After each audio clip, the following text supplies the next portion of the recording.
Time.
Good morning, USA. This is the Road to Concord with Joe back in Oldwick. You can find us on Rumble, main classroom, also Facebook, Twitch, Twitter, Candy Bar, whatever. And we have another show on the horizon called We Who Are Lost. If you have a mind, please subscribe, like, follow. So hopefully we'll get that up on the road. We do need some more people on Facebook and Rumble before we can stream, because that's their own little rules, I guess. You can also catch us on Podbean, Spotify, iHeartRadio. And if you find any use out of this show, just donate $5, just a couple of Slim Jims or whatnot, your favorite snack, whatever it may be. And, yep, I think that's just about it. Happy Memorial Day. Remember those who have fallen so we could be free in this nation. Charlie, wherever you're at, she's trying real hard to take your job. Good morning, folks. It's Memorial Day, the day we're supposed to set aside to remember those who have fallen in order for us to be free. I don't expect a large live audience today. But for those of you that are here, welcome. Thanks for joining us. I'm pretty sure that this show will end up with pretty good replay audience from our normal classmates, our usual classmates. I decided to do this show because, as you know, if you're a normal audience member, you know, your regular classmate, as we say, we're in a state of flux, transition. We got to get a few more people to follow on Facebook. We need 41 there. We need 5 more so that we can start using the Rumble channel. As soon as we have those 5 more for Rumble, we'll start using the Rumble channel for our scripture-only shows. And then the Road to Concord will become only for shows like today. So let me just get into this. I've been watching the news, and up until now, it's been my usual, way of doing things. I'll just read a couple articles to you and then comment on it.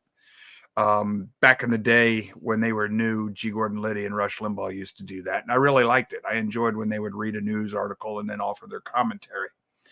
But I've gotten more and more to where that it doesn't sit well with me. I don't like doing that anymore. There are a lot of people already doing that. When I say I'm an acquired taste, I mean it. That much we know for sure. If you're here, you're getting something out of this show. Period. End of story.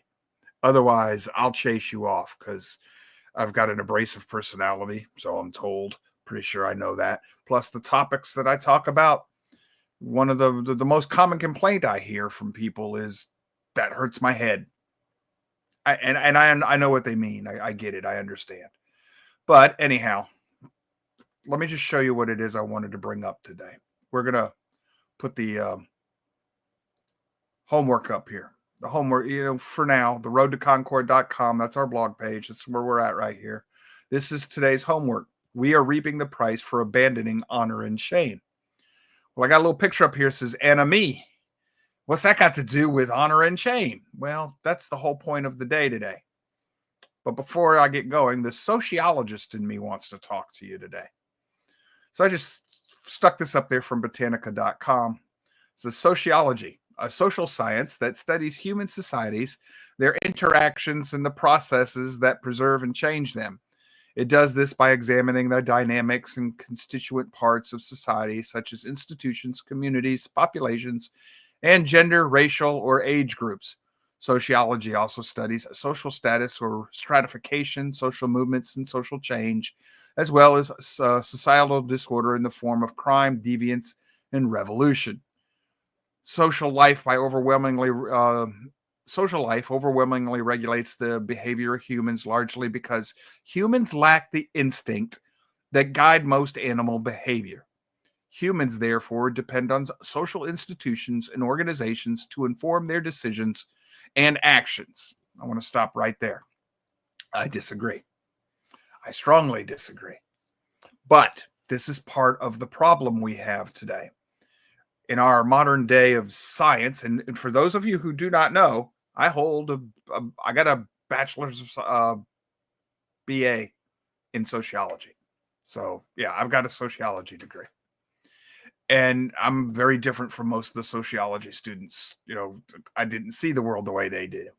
They believe that human nature lacks any form of instinct like an animal, and that we are governed entirely by and shaped and formed by the society in which we live. And this is where those who have divorced themselves from any higher or what we might think of as metaphysical anchor, this is where they get the idea that man can be directed and we can evolve ourselves and we can perfect ourselves. And this is where the idea that man is his own God comes from, is from the false assumption that man lacks any natural instinct of right and wrong. The reason I disagree is simple. I had children. So, well, yeah, Joe, those children, they're very selfish when they're really little, toddlers and all. All they think about is themselves. Really? Have you ever watched a group of children play together?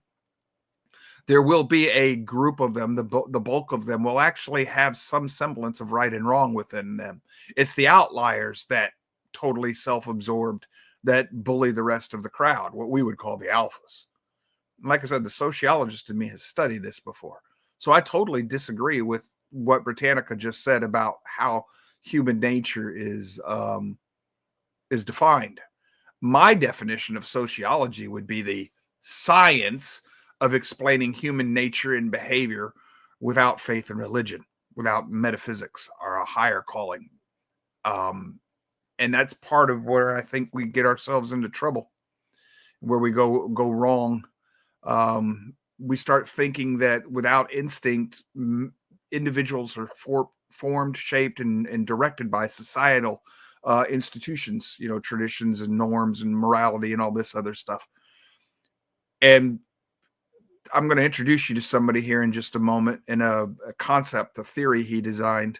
He's a sociologist, and he was living in the times of John Stinking Dewey and Woodrow Freaking Wilson. There you go, Natasha, have at it. And the work done by these European sociologists is where the progressives got their ideas of society as a living being, a living creature, and that it conforms to Darwinistic theories, and that man can be intentionally and purposely shaped and perfected, and society can be perfected, and all of this other stuff. And the problem with that is it parts from sound philosophy. And for those of you who have not already learned this, my other degree is in philosophy. So I've got 2 BAs, one in philosophy, one in sociology. And philosophy would tell me that I need a better grounding than what sociologists have. So man cannot be his own God. Why is that? Well, because the imperfect, the very admission that you have to perfect man, inherent in that assumption is that man isn't already perfect. So the very notion that you have to perfect him tells you he's not perfect.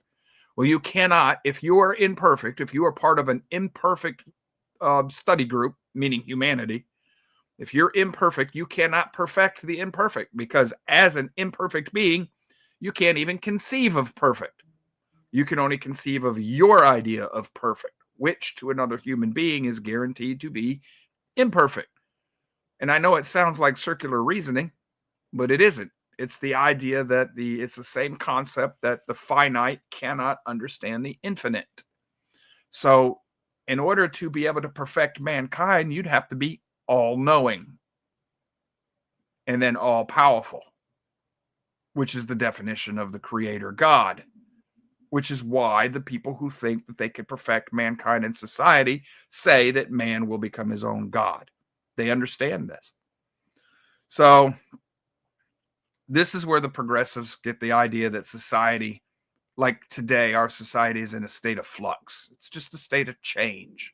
We're evolving from the old patriarchal monetary system of the founding fathers to this new progressive utopia that they want to design. Well, that's social engineering. And you're being socially engineered by self-appointed idiots. And I do mean that as a pejorative. I mean that as an insult. They've got doctorates. We're smarter than you, Joe. No. I've seen some of the doctorates coming out of our universities when I was going to school in the 1990s. They're not all that smart. They ain't all that smart at all. Well, they got doctorates, Joe. Yeah, they got doctorates. I knew a young lady when I was in school in 1994. She'd been in school for over 11 years, and she was freaking out because her student loans ended and her Pell Grants ended, and now she had to go find a job. And she had no idea what she was going to do or how she was going to do it. Her career up to that point for 11 years had been school. And when you talk to her, she had 3 doctorates, several bachelor's degrees, a BA, and all this other stuff. She was an idiot. She was an overeducated moron. And that's part of our problem, is that we've got a group of people who have divorced themselves from the metaphysics of things. And they believe that schooling equals intelligence. No, it doesn't. No, it just equals programming. So let me introduce you to a certain individual here. This is the term enemy. It's a sociological theory. And I'm well aware of this, and I've brought this up before. And for those of you who have been with me all the way back to when we started the show, I'm going to start knitting some fireflies together. Now, I don't expect you to remember them, but I do. And when I tell you that I have cast, in the past, I've told you that one of the reasons I can put things together the way I do is because of how big of a cast net I throw into the water of humanity and human history, human thinking. And this is, I'm going to show you one of the products of the way I've been made, the way I work, the way my mind thinks. I'm well aware of this theory. It captured my attention when I was in college. Enemy in societies or individuals, a condition stability resulting from a breakdown of standards and values, or from a lack of purpose or ideal.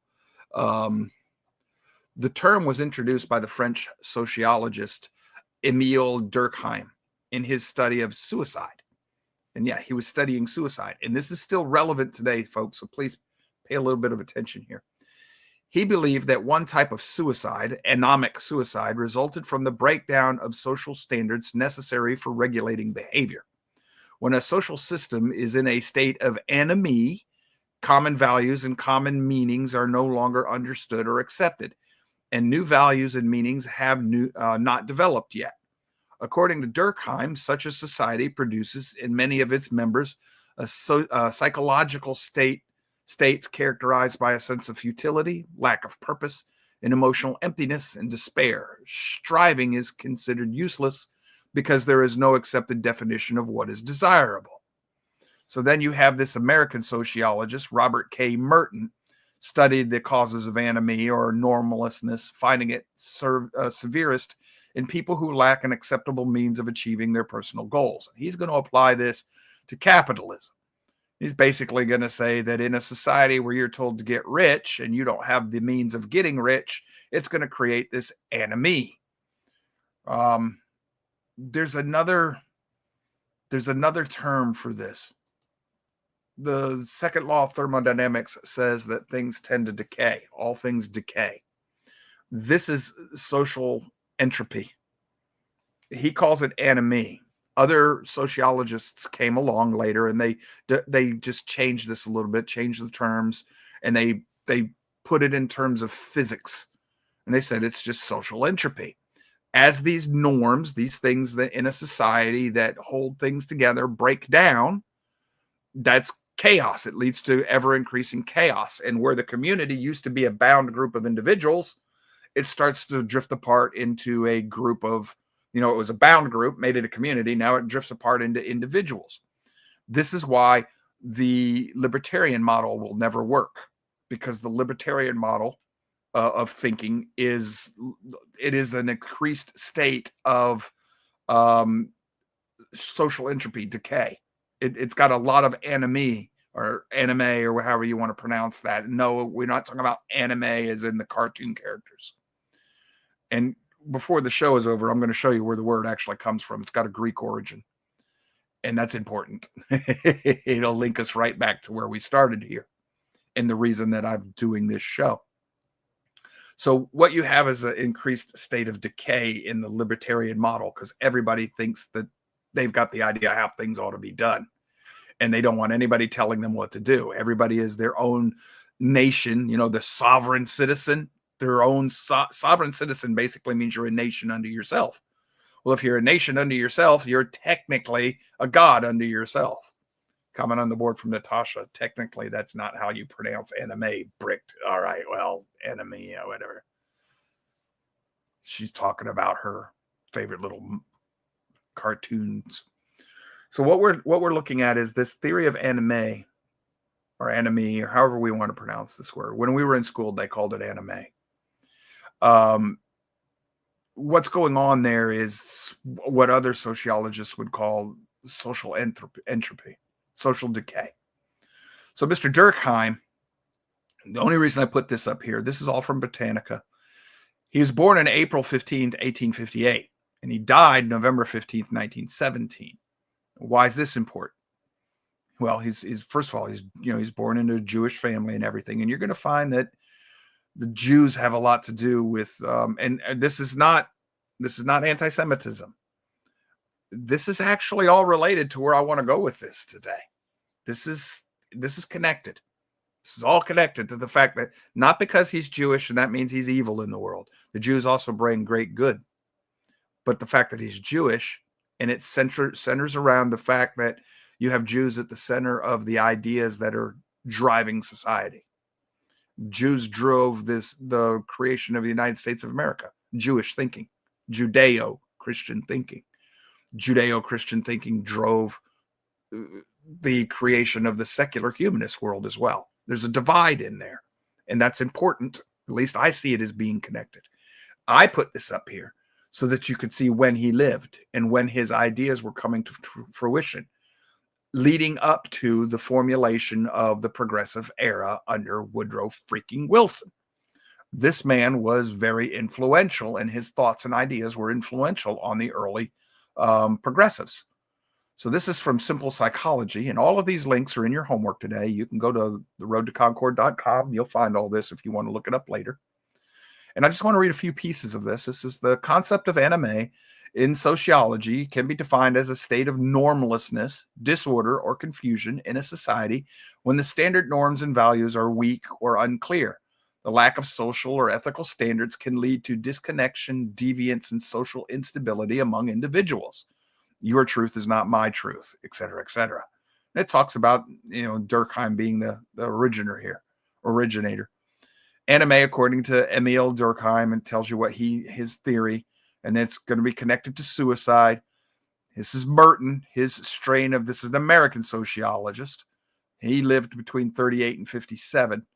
He extends the theory of anime to the United States and argues that anime is not simply about unregulated goals, but about broken relationships between cultural goals and legitimate means of assessing them. So the example here is everyone in the United States, Merton argues, is socialized to believe that their possibilities, regardless of their circumstances, are limitless and that they should desire success on a large scale. However, society restricts or eliminates access to approved modes of acquiring these symbols for a considerable part of the same population. He wrote this in, he was born in 38 and he's writing this early on.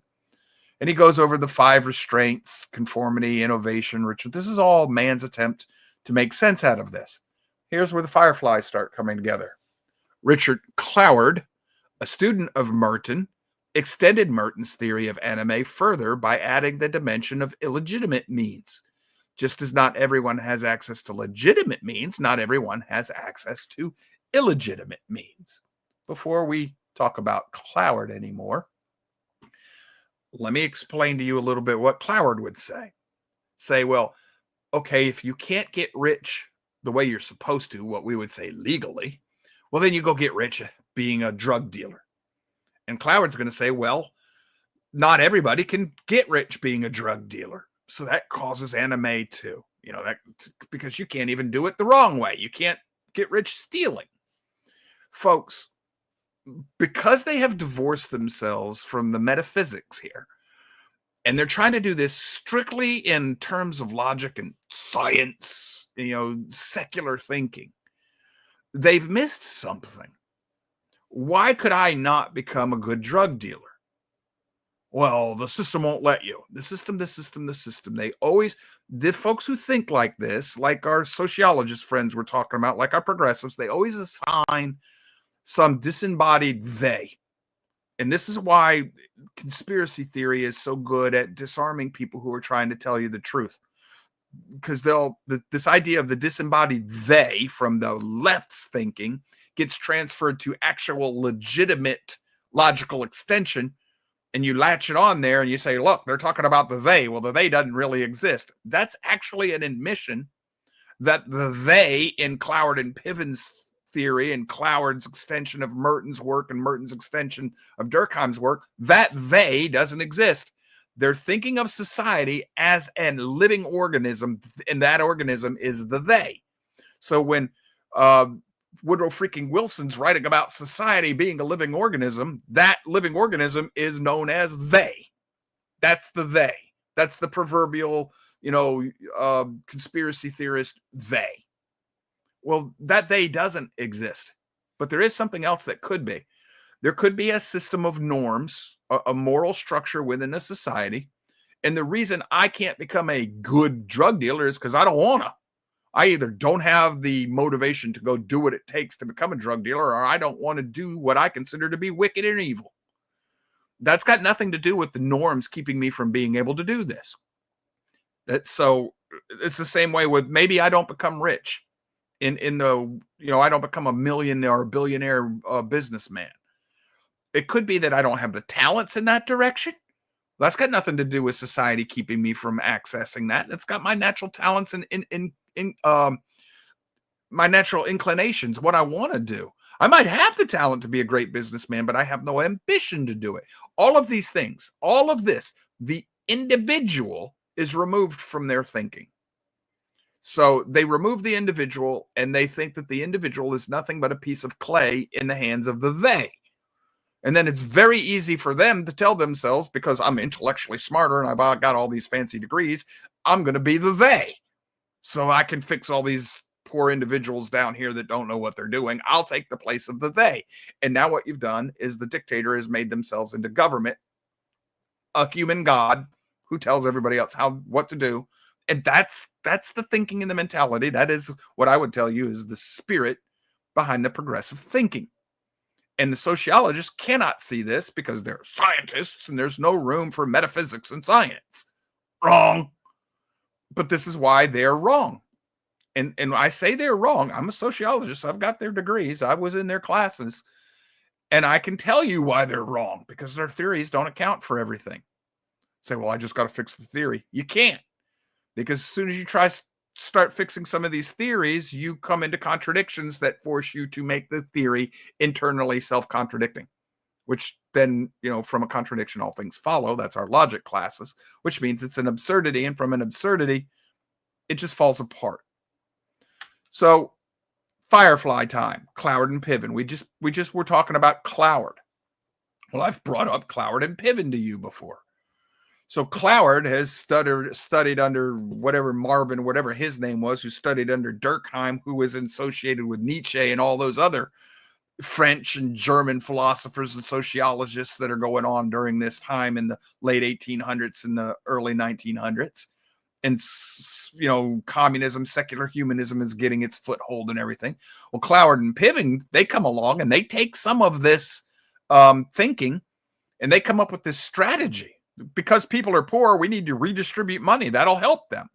Well, folks, that idea, that thinking is based on the idea that if all I do is give you money, now you can access all the different norms in society, and you're going to be able to keep going, and you're going to keep getting rich. And like I just said, they never stop to think of the idea that some people are going to stay poor because of their cultural norms, because of their natural inclinations, their psychological problems. If you're just going to be addicted to drugs and alcohol and smoking cigarettes, I don't care how much money I give you, you're going to be poor real quick, because you're not inclined to make money. You're inclined to spend money. Cloward and Piven don't see this because that's metaphysical. And all of these sociologists I'm talking to you about, today I'm introducing you to, they don't acknowledge the metaphysical. That doesn't matter to them because that's religion, and religion shouldn't enter into science. So if you'll remember, this is the same Cloward we were just talking about. He's in Cloward and Piven, and they come up with a political strategy outlined in 1966. And political activist Richard Cloward and Frances Piven, and she's still, I think, kicking today. The strategy aimed to utilize militant anti-poverty groups to facilitate a political crisis by overwhelming the welfare system via an increase in welfare claims, forcing the creation of a system of guaranteed minimum income and redistributing income throughout the federal government. Okay, real quick, just a few things. Militant anti-poverty groups, that's terrorism. That's what that is. You're using force to facilitate a political crisis. That's subversion. Force to institute subversion is the definition of sedition. They're wanting to overload the system to force governmental change. That would require a fundamental change in the structure of the Constitution, of the intent of the Constitution. This is an attempt to overthrow our system, our government. This is an internal revolt. That's what this is. And this is going on today. There's that guaranteed minimum income, what today they call basic. These ideas have not gone anywhere since the rise of the progressive movement. This all goes back to Darwin. I mean, Darwin and Marx. Darwin and Marx. But it's much older than that. But Cloward and Piven, we take this away. This here, the Cloward and Piven strategy, a blueprint for chaos and transformation. Now, how many times have I told you that in the ancient world, when you dealt with the gods, what was thought to be a sign that you are a god is that you can bring order out of chaos. And I've told you that these people in the progressive movement, and you're going to see this in Islam, the Muslims, they think that they can bring order out of chaos. They can transform the world into their caliphate, global caliphate, by causing chaos first. Cloward and Piven thinks they can transform this country by causing chaos first. They have to first destroy the existing order before they can replace it. And if they can destroy the existing order, cause chaos, and then replace it with a new system of order, that to them is defined as proof that they are gods. Man as his own god. This is the Cloward and Piven strategy blueprint, and they explain it. Notice where this comes from. ClowardandPiven.com, the people, the strategy, and their plan for America. This is an official Cloward and Piven site. If you want to know, I read these things. I've told you before. I know where to go to find what the enemy's saying. Now, you think I'm just making this up. Go to Cloward and Piven. Cloward and Piven. The Cloward and Piven strategy on the border. That's why these people that's one of the reasons that all of these aliens are being allowed into this country, to overload the system, to cause chaos, to destroy our government. Okay? The reverse Cloward and Piven strategy, the Doge effect. Now you understand why the deep state is so hostile to Doge. This is all deep state. Cloward and Piven is part of the deep state. It is that interwoven and that interconnected. I see all of these things because I have studied this my whole life. I was talking to my wife, affectionately on the show, known as BB, boss's boss. I was talking to her just yesterday, and I'm like, I've got to find something else to do with my life. My career for the last 25 years I'm being slowly pushed out of it, and that's okay. But I got to pivot. I got to find something else to do. And I told my wife, I said, I never became an expert at anything. I can't. I get restless. And I feel like, okay, well, if I'm not an expert at anything, how do I make a living in a new career? And I also at the same time realize that Yahweh, God, doesn't want me to be an expert at anything. He made me restless. He made me such that I am always in quest of new information. And if you put me in any subject matter for any length of time, eventually, oh, look, squirrel. And I got to go find something else to chase. I got to have something that always keeps my mind entertained. And for me, entertaining is learning. I've got to be learning. When I sit at night and I'm watching TV, I go through YouTube and I look for educational clips. And I'm getting more and more frustrated because all I get is this AI garbage. And I know enough about the thing that video looks interesting. And I know enough about the subject to know that what I'm being fed is garbage. So the man-made, the human-generated information out there is becoming less and less available. And the stuff that's being given to us is less and less accurate, less and less pertinent. But this is what I used to do. My whole youth, I would watch documentaries, the History Channel, Learning Channel, Discovery Channel, back before they became entertainment, when they were actually useful. So I put all of this in my head and all this stuff that, like one of your classmates, Jimmy Zinker, has told you that I got a filing cabinet that this stuff tends to stay right at my fingertips. Well, I can look back now on my life and I realize I've been created such that I can put the bigger puzzle piece together because I've never become an expert on anything. And because I have divergent interests and ways of looking at things. So I've just shown you the sociologist in me. And it's saying, well, I'll reject the Cloward and Piven and the typical sociologist way of looking at things. I understand where they're coming from. I know what they're thinking. I get it. I've been there. I've got their training. I've read their work. I reject it because they've left out a major part of the equation. So let's go to the philosopher in me. And now, theology. That's the philosophy of God. Theology. Phil is just the love of ology, study. So it's the love of study. God study, theology, God study. So theology is philosophy of God and things of God. So I've been looking lately. We went out to dinner yesterday with my mother. And those of you who know, my father recently passed away. So we took her out to dinner. She's doing fine. The whole family's doing okay. But more and more, and we went to what should be it's not 5-star restaurant, but for where we live, it should be one of the better restaurants, upper level restaurants. BB and I, cost us $100 to eat. And all we had was 2 meals and shared a dessert. So the level of service is decaying in our society. It's harder to find a good waiter or waitress. It's harder to find people behind the counter, even at Walmart, that know what they're doing or how to do it.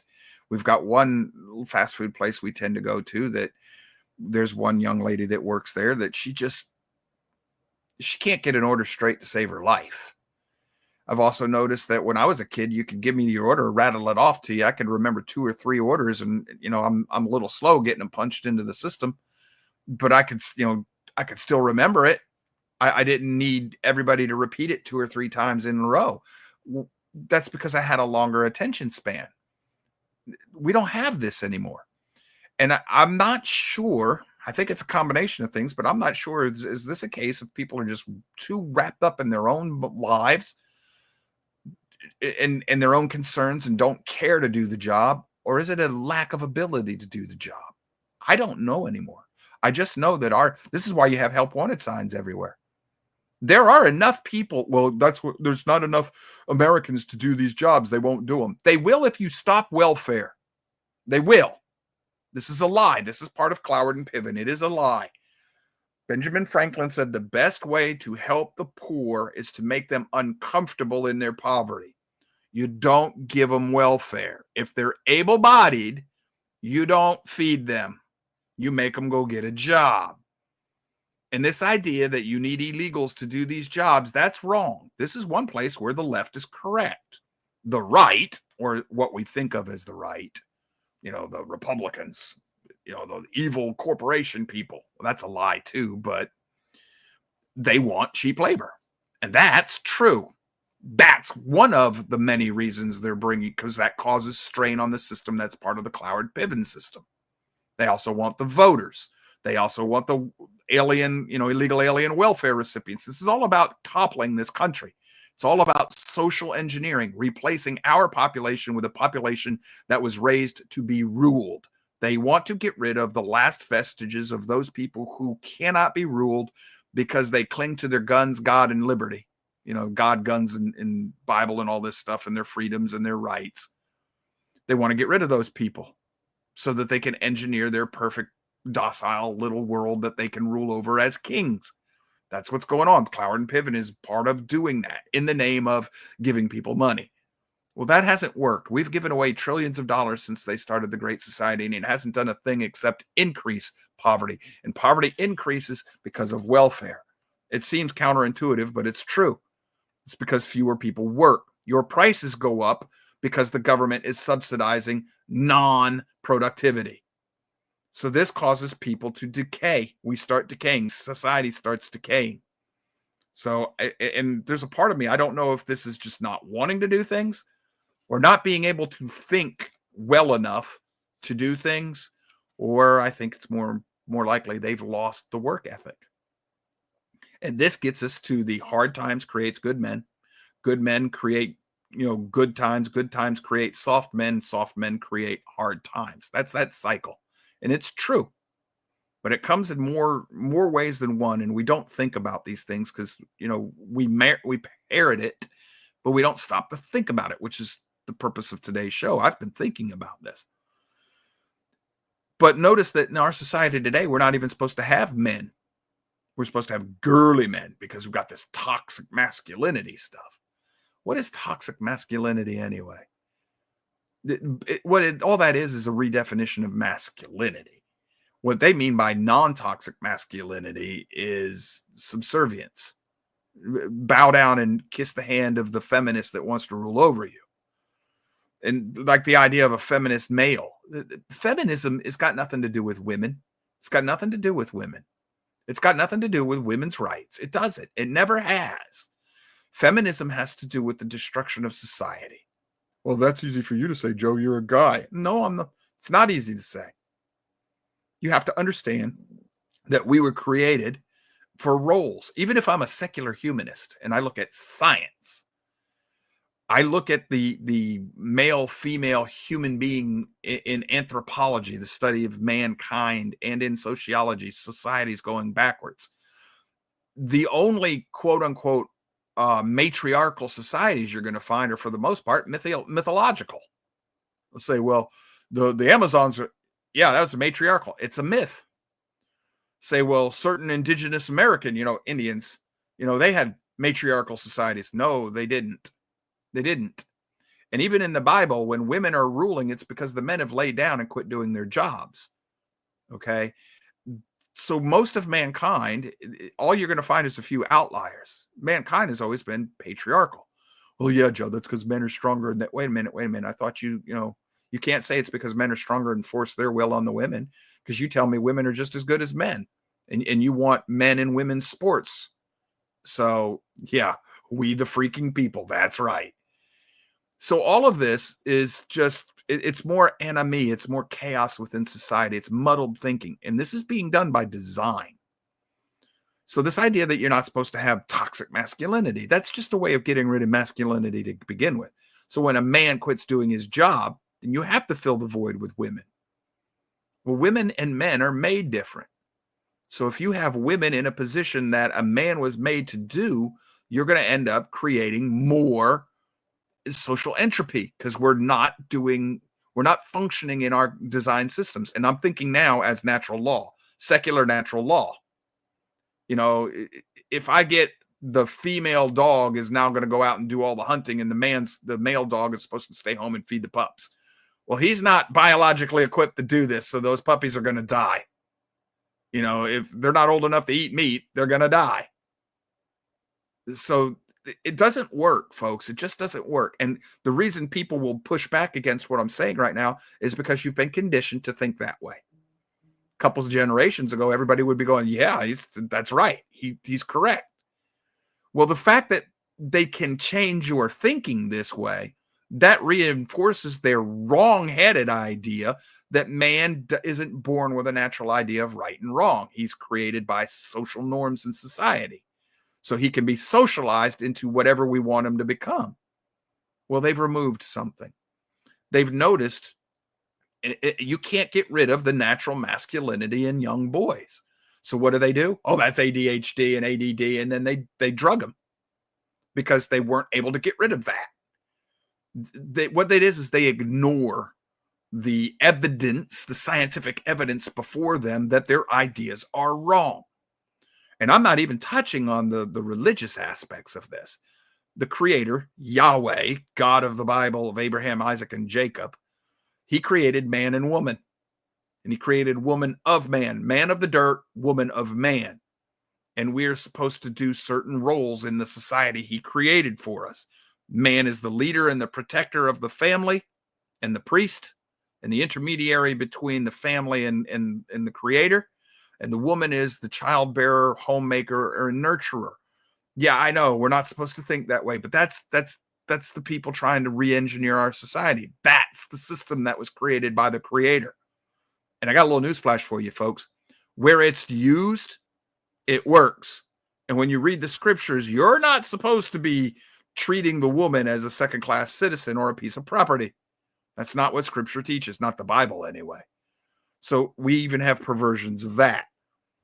All of this stuff I've been talking to you about right now, I see these are signs of social decay. And what happens, we have lost a sense of responsibility, individual and collective both. We've lost the sense of duty to each other and to society. It's duty to our family, duty to our job, duty to whatever. You have to have a sense of duty and a sense of responsibility.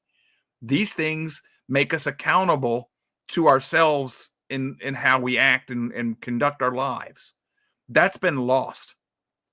And when you lose the sense of duty and responsibility, promises, pledges, oaths, contracts, none of these things mean anything anymore. So nobody's promises hold any weight. They all become meaningless. Contracts, well, I got a little newsflash for you folks. Oaths, your marriage is an oath. Well, Joe, I'm not going to stay in a bad marriage. Then be more careful about who you marry. Easy for you to say, Joe. Yeah, I know. I get it. But now we no longer swear oaths to God. I mean, some people do, but now we've made it where you can swear an oath to yourself.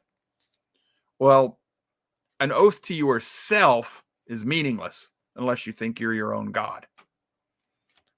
This is one of the biggest reasons that I tell you that man thinks he's his own God. And this is growing more and more, this notion that we all think we are our own gods. I'm having a conversation with you today that I normally don't have. It bores most people. Most people don't want to listen to this. But what I'm doing right now should be, these type of classes should be held in high school. This type of discussion we're having used to be the norm in this country. But now this is doctorate level discussion. Yes, it is, folks. This is a doctorate level discussion these days. And that's sad because this should be high school stuff. This is, I'm keeping this very watered down. This is elementary discussion. We should all be able to have this. So what else happens when you have no sense of personal responsibility? Well, then you have no sense of accountability. Because if you're going to hold others accountable, you're going to end up being held accountable. So we've lost accountability. And that's when you get a rise in theft. You get a rise in people looking for welfare, graft. They want to be paid more just to do the right thing, or they get paid, they'll accept money to do the wrong thing. Corruption rises, bribes rise, your personal agendas get pushed over your job. You spend more time on your phone rather than doing your work, so you're stealing from your employer. I mean, we get so used to doing wrong that we forget what wrong is anymore. And we get an increase in lies, laziness, sloth, divorce, fatherlessness. You get an increase of hate, murder. The list goes on and on and on. All of this, how did we get here? How did we get here? It's a deliberate attack. And I don't think you can explain it by human hands. Well, Joe, you said the progressives are doing this to us. Hold on to that. This is Quest, Mr. Quest here. He says, we are a nation that has no salt. Yes, exactly. We're no longer salt. We don't preserve, we don't flavor, we don't taste. Yes, we're good for nothing to be thrown out. Yes, very good observation, Mr. Quest. So how did we get here? Say, well, the progressives are trying to change us. Yes and no. Yes, secularly, they are doing that. They say so. But humanity cannot continue with a course of action that stays on target over generations. The founding fathers' experiment with this country is proof of that. When they died and the last of the founding fathers were gone, our nation started to stray right then and there. The Bible tells us about this when God pulls them out of Egypt. They strayed even in the desert when he was with them by pillar of smoke and fire all the time. Mankind cannot stay steady on course. The fact that we have stayed steady on course with this agenda that we call progressivism or secular humanism, whatever you want to call it, socialism, communism, we've stayed on a very steady course. If I track this linearly on a graph, this has been very steady. How has that happened? There's another hand at work here. The sociologist cannot account for that because they've divorced themselves from metaphysics. I'm going to tell you, this is a spiritual hand, and it's going to be an unclean spirit, a spirit we would think of as evil. And what was it what is the simplest, I like to look to the foundations, lowest common denominator, simplest explanation for what I've been explaining since this show started. What caused all of this? Very simple. We have abandoned the concepts of honor and shame. If you want to destroy society, you start by destroying the family and the ideas of honor and shame. You got to destroy those and belief in God. They're all, it's a triad that support each other. Belief in God, the family, honor and shame.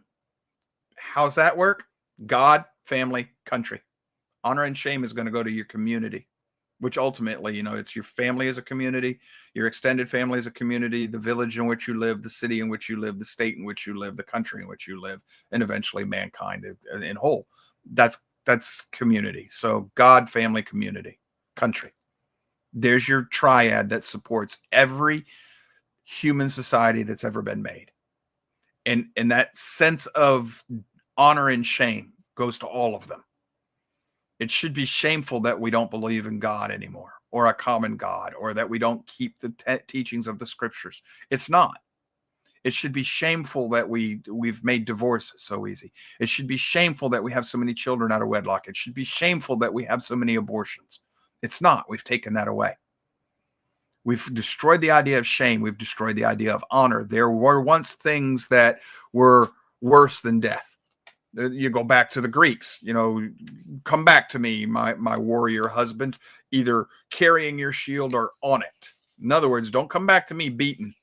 Don't come back to me as a loser or a prisoner or whatever. I love you. You're my husband, and I don't want to even see you alive in that case. You either come back victoriously or you come back dead.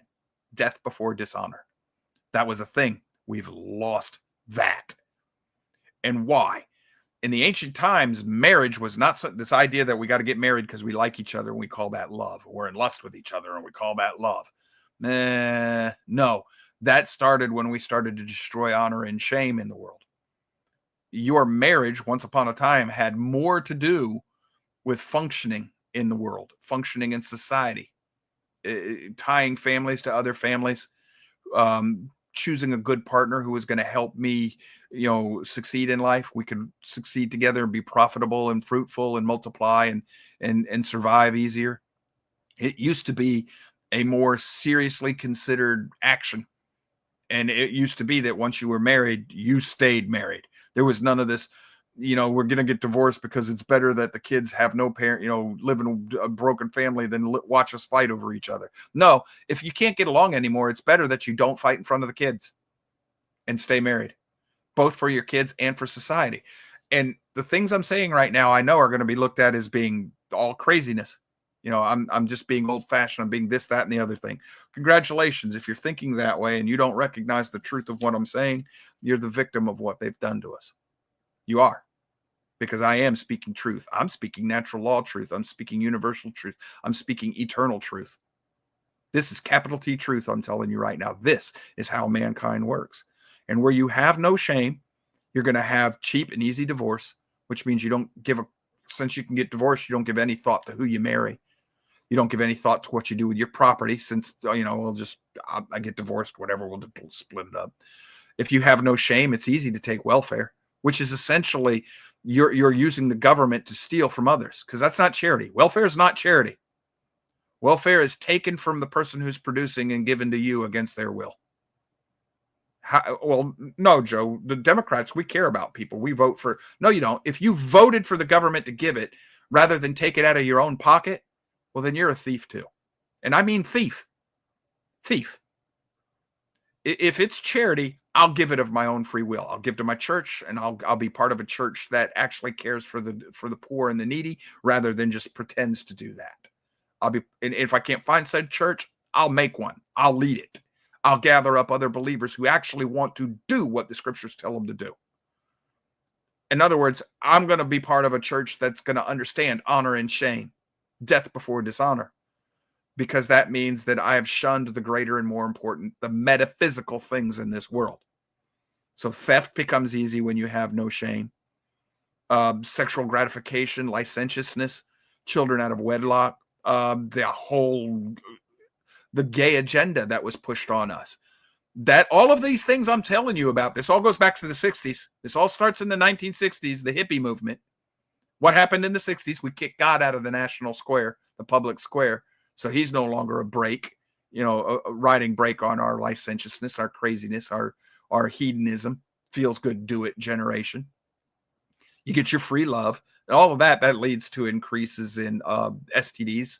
It leads to increases in drug use and suicides, that anamaic suicide and everything. Because it's not that you're feeling that the society's come undone. It's you've lost touch with God. And everything becomes meaningless. And why live a meaningless life? This is because the society has divorced itself from the metaphysical.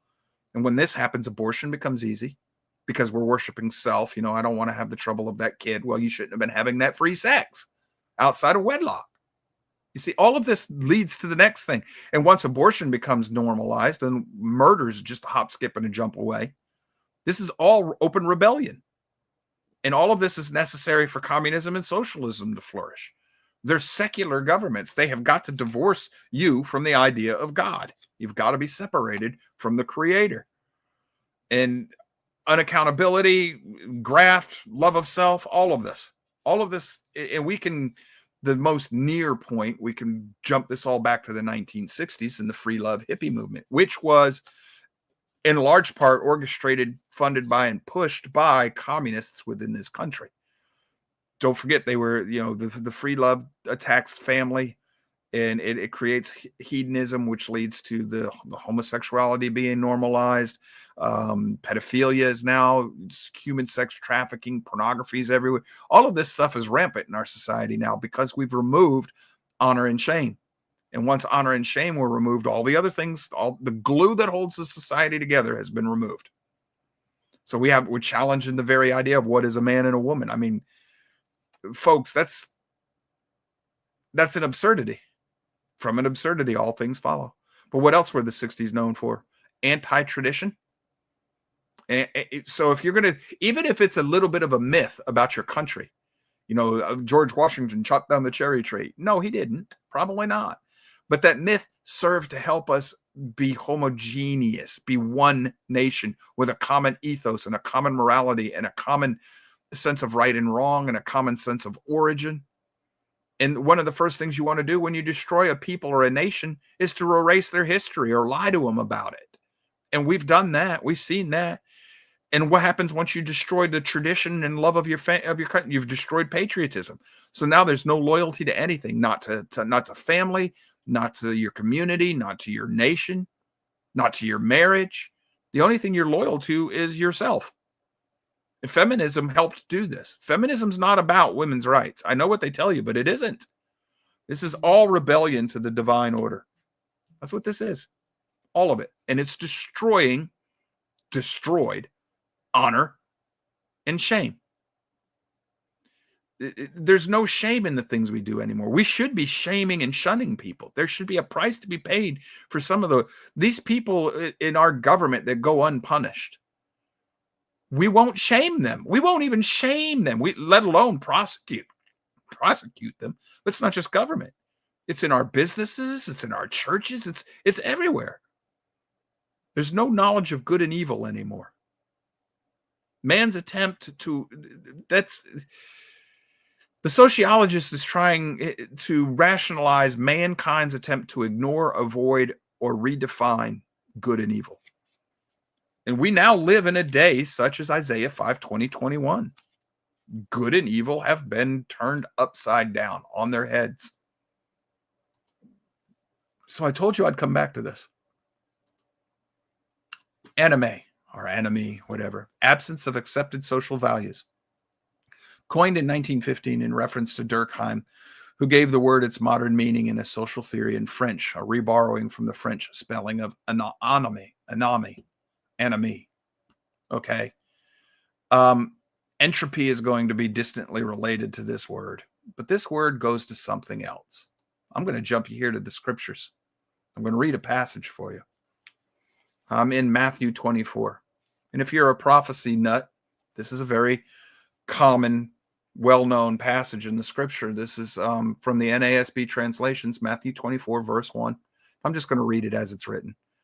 Jesus left the temple area and was going on his way when his disciples came up to point out the temple buildings to him.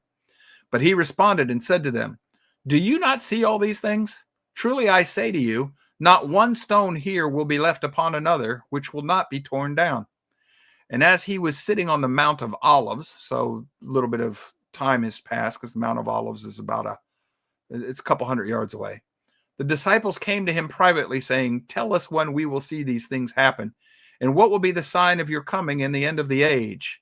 And Jesus answered and said to them, "See to it that no one misleads you. For many will come in my name, saying, 'I am the Christ,' and they will mislead many people.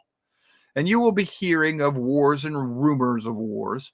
See that you are not alarmed, for these things must take place, but that is not yet the end. For nation will rise against nation and kingdom against kingdom, and there will be famines and earthquakes in various places. But all these things are merely the beginning of birth pains. Then they will hand you over to tribulation and kill you, and you will be hated by all nations because of my name.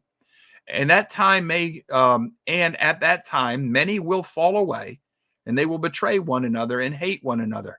And many false prophets will rise up and mislead many people. And because lawlessness is increased, most people's love will become cold." Okay. I, being who I am and how I am, I need to know something. So now I go to Bible Hub, the interlinear Bible, Matthew 24, and I scroll down to verse 12 because I got to know what the heck that means in the Greek. And because, oh, wait a minute. It says, and because is to be multiplied lawlessness. Now, this is going to read funny because this is a literal translation of the Greek. And because is to be multiplied, lawlessness will grow cold, the love of the many. Lawlessness, anomian. The Greek word anomian, what's that really mean? Anomia. Oh, I know that word. That's enemy. Lawlessness, inequity, disobedience, sin. That's no guiding norms in a society. It's chaos.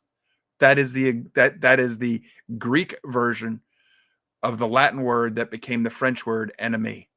The concept is the same. And because the lawlessness is going to increase, the lack of social cohesion, grow cold agape. What type of love is going to grow cold? Agape love. Love, benevolence, goodwill, esteem, blah, blah, blah. Yes and no. Agape means a little bit more than that. Agape is the self-sacrificing love of service to others. It's a godlike love to others. That's the love that holds society together. That's going to grow cold because entropy, social entropy, lawlessness will increase. How did that lawlessness increase? Something somewhere destroyed mankind's concept of honor and shame, or at least in the West. That's going to take you straight to Romans 13 if you bother reading that. But I want to read something else to you. Let me get them up for you real quick. All right. And I'll put this up on the screen. Robert Charles Winthrop. This is from an address and a speech on various occasions. Boston, Massachusetts, Little Brown, 1852, This is a speech he gave.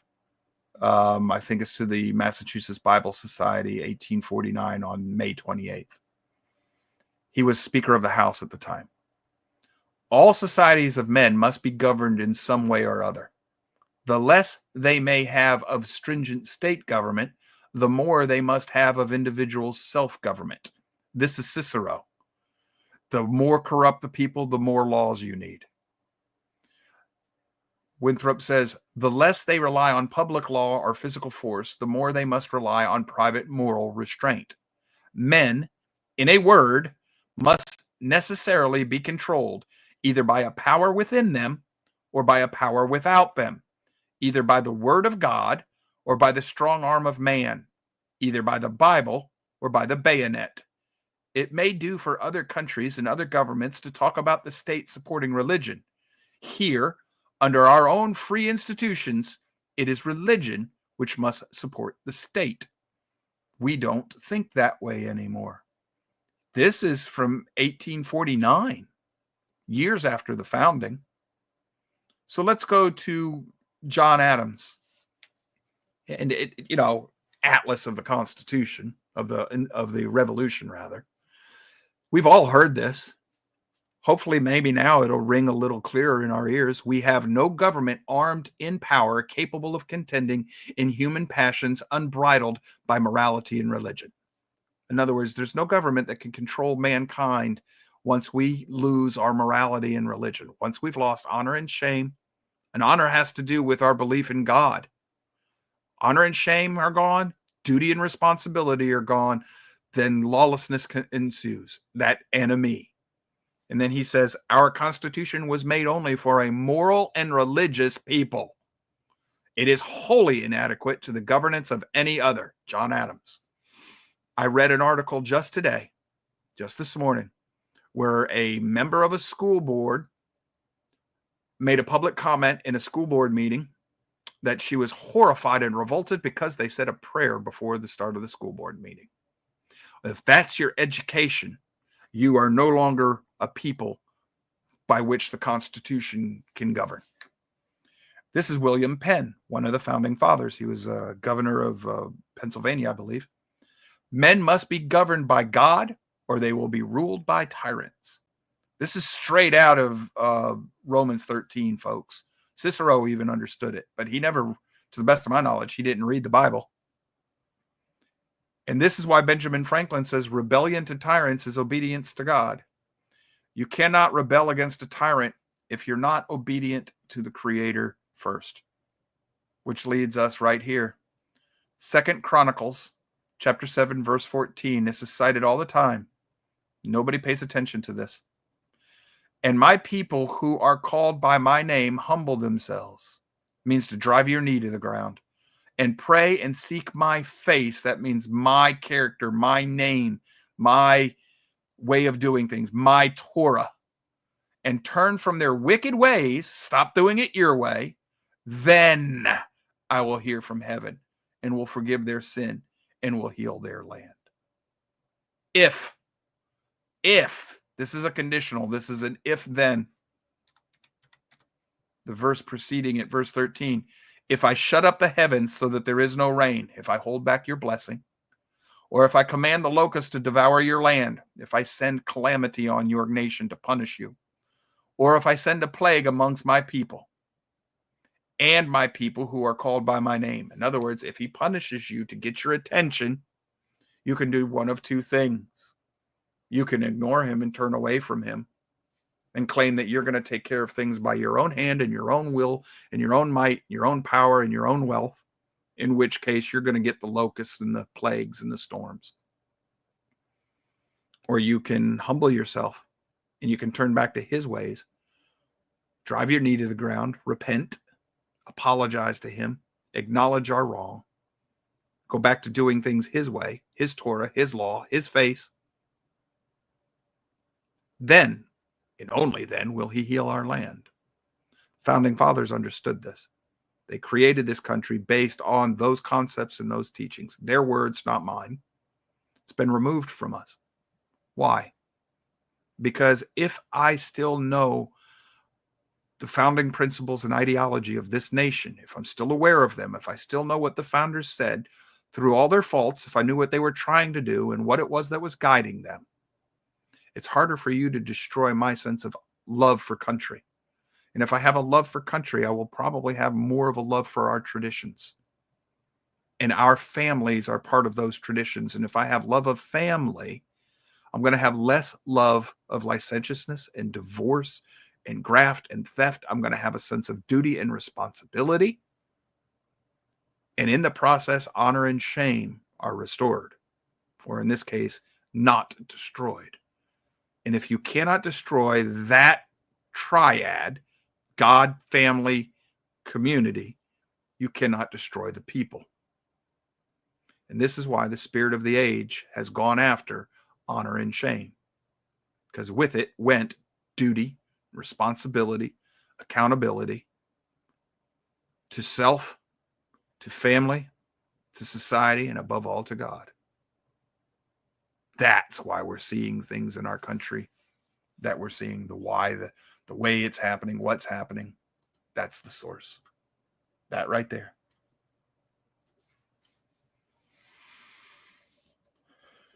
It's Memorial Day, a day to remember those who had honor and shame, who knew duty and responsibility.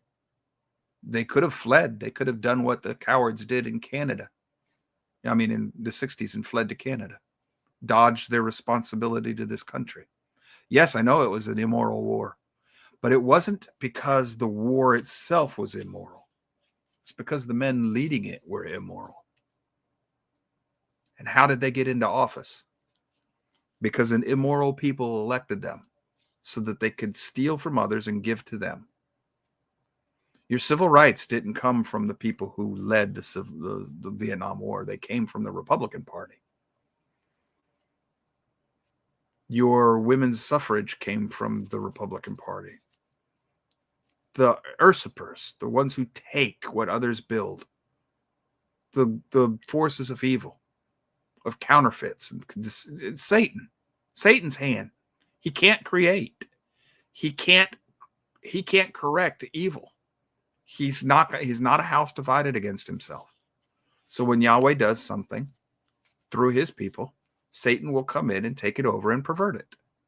And you had perverted people running the Vietnam War. Now, if you'd have had people there who truly wanted to stop communism because of the evil that it was, that war would have lasted maybe 60 days. I mean, we got into it through an act of deception. It was a false flag, just like January 6th. Our country has been creating false flag attacks to justify getting into a war since at least the time we attacked Puerto Rico. You know, remember the Maine.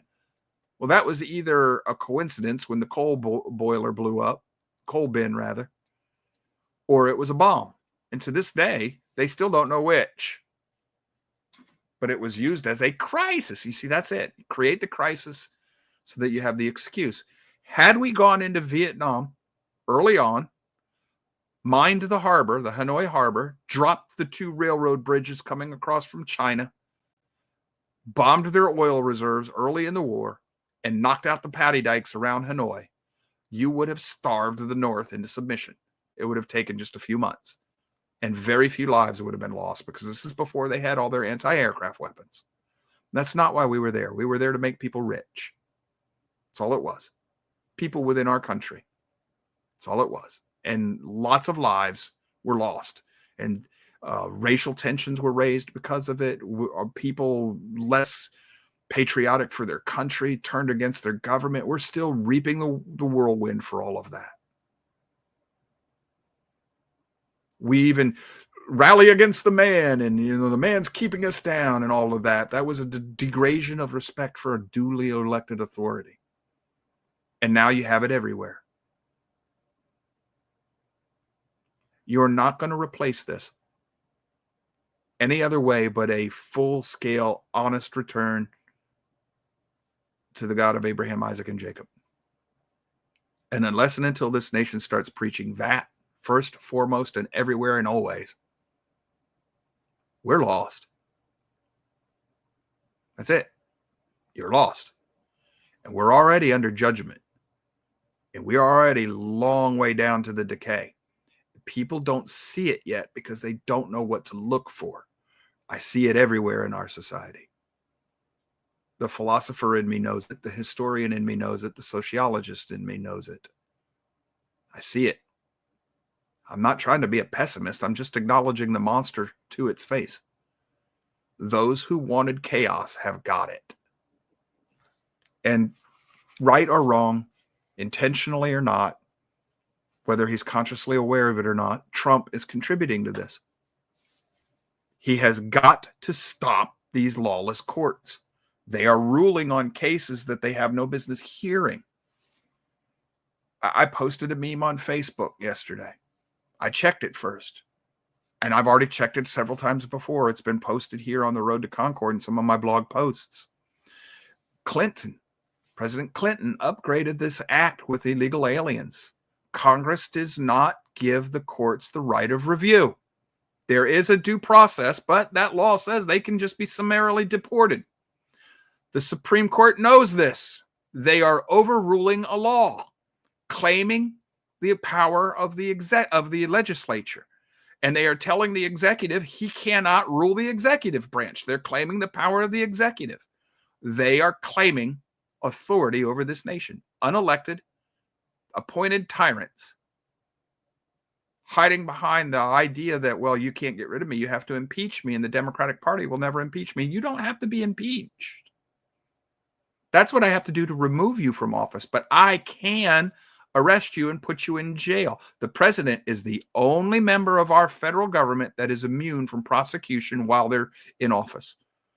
It is perfectly legal to arrest any member of Congress, no matter what party, or any member of the judiciary, no matter what party, if they've broken the law. They don't have to be impeached. Judge Roberts is leading a sedition. It's illegal. It's violation of current law. Trump is allowing him to do it. Trump is supposed to be the head chief elected executive of this nation. He has a duty, a responsibility to uphold the laws. Part of what's happening, folks, is we no longer have the moral courage to face the consequences of doing right. Where does that come from? Say, well, if we correct all this, and this might explain Patel and Bongino, might. They probably got up there. They saw things are worse than they thought because, Glenn Beck said that President Trump, George W. Bush, told them that when he got in office and realized how bad things were, he says, this is why all the presidents do the same thing. There's nothing they can do about it. In other words, the deep state told them how it is. And if you want to live, you do what we tell you. So they go out there and they parrot whatever they want. Nobody has the moral courage to self-sacrifice. We've got nobody left that will stand in the breach because of a sense of responsibility and duty. I'm a Marine, or was. I still have that sense of I may not survive, but the unit will, and the mission will be accomplished. That's the number one job. Even if I get killed, my brothers will carry on. The mission will succeed. Period. End of story. Mr. Stalvey, I see him online. Wade, I know he understands that. He was in the Army. He gets it. He understands. But nobody is willing to do that anymore in our society. Why isn't Trump willing to do what he needs to do? He's afraid of the backlash. Why are you afraid of the backlash? The only reason to be afraid of the backlash in a country when you do the right thing is because you know the country's lawless. And because you value your wealth and your authority and your position more than doing the job you were elected to do. And as long as that's the condition under which we labor, we are lost. I'm going to call it a day right there. I'll let you go. Thank you for being here. Hopefully the show is food for thought. Frame things maybe in a different light. Help explain or bridge the explanations between the secular explanation of the world and the metaphysical, religious, theological sides. Help illustrate why it is I see the world the way I do, which has got to be partly why you're here still, or why you come to this show. If this is a valuable show to you, please share it. Ask those you share it with to give it a chance. This is only an hour and 14 long. Hear it all the way out.